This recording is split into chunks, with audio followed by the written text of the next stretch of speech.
امید ہے آپ سب دوست ٹھیک ہوں گے۔ آج آپ کی خدمت میں لے کر آیا ہوں ایک ایسا شاہی نسخہ جو آپ کی ہر خواہش پوری کر دے گا۔ یہ ایک ایسے دودھ کا نسخہ ہے جو آپ کے ٹائم کو اتنا بڑھا دے گا کہ آپ 3-4 بار بھی کر سکتے ہیں، اور سختی اتنی ہوگی کہ عورت کی چینخیں نکل جائیں گی۔ دودھ بنانے کے لیے آپ کو صرف 2 چیزیں چاہیے اور بالکل ہی سستی ہیں، آپ کو خاص و عام دکان پر مل جائیں گی۔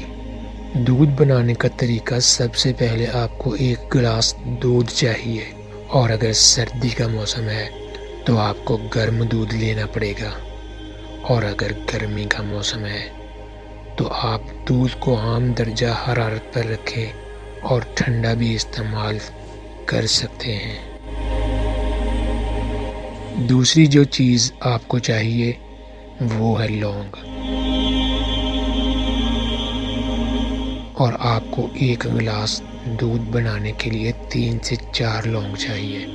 یہ اس لیے ہے کہ ہر ایک کا جسم اور عضو خاص ایک جیسا نہیں ہوتا، تو آپ یہ ٹیسٹ کر لیں کہ آپ کو 3 ٹھیک رہتے ہیں کہ 4 لونگ۔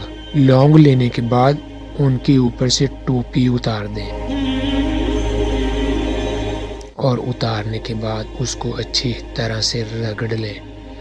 رگڑنے کے بعد آپ اس کو دودھ میں ملا کر پی لیں۔ احتیاط ضروری ہے۔ یہ دودھ پیتے وقت آپ کو احتیاط اس چیز کی کرنی ہے کہ آپ کھانا کھانے کے فوراً بعد نہ پئیں، بلکہ کھانا کھانے کے 1.5 گھنٹے کے بعد آپ دودھ پی سکتے ہیں، اور اگر اس سے بھی لیٹ پینے کا ارادہ ہو تو اس میں کوئی حرج نہیں ہے۔ یہ دودھ پینے سے آپ کے خون میں گرمائش پیدا ہوگی اور عضو خاص میں بہت ہی زیادہ سختی پیدا ہوگی، جو کہ آپ کو زیادہ مزہ دے گی۔